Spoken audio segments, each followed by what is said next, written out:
মাননীয় স্পিকার, আমার চায়না সফরে আমি সেই দেশের সরকারকে বলেছি যে আমরা চাই, কারণ স্বাভাবিকভাবে তাদের অর্থনীতির পরিধি বাড়ছে এবং তাদের প্রয়োজন হচ্ছে। এখন তাদের দেশে অনেকগুলো বিজনেস সাবজেক্ট আছে যেখানে তাদের মানুষরা আজ কাজ করে না, কারণ তাদের লাইফ স্ট্যান্ডার্ড বেড়ে গিয়েছে। তাদের বিদেশ থেকে আস্তে আস্তে এমন পরিস্থিতি আছে যে মধ্যপ্রাচ্যের মতন তারাও বিদেশ থেকে মানুষ নিতে চাইছে, যে সেই কাজগুলো তারা করবে।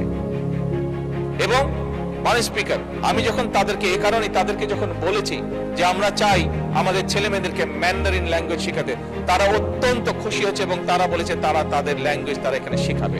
মাননীয় স্পিকার, আমি যা দেখে এসেছি, আমার সফরে আমি যা দেখে এসেছি, যে আমরা যদি আমাদের সন্তানদেরকে তৃতীয় ভাষা হিসেবে কয়েকটি ভাষার মধ্যে যদি, যেহেতু আসলে আমি মাত্র চায়না থেকে এসেছি সেই জন্য ম্যান্ডারিনের কথাটা বলেছি, এই ভাষা আমরা শেখাতে পারি, আমি ব্যক্তিগতভাবে দৃঢ়ভাবে বিশ্বাস করি আমাদের প্রজন্মের বহু মানুষকে আমরা সুন্দর একটি ভবিষ্যৎ তৈরি করে দিতে সক্ষম হব। মাননীয় স্পিকার।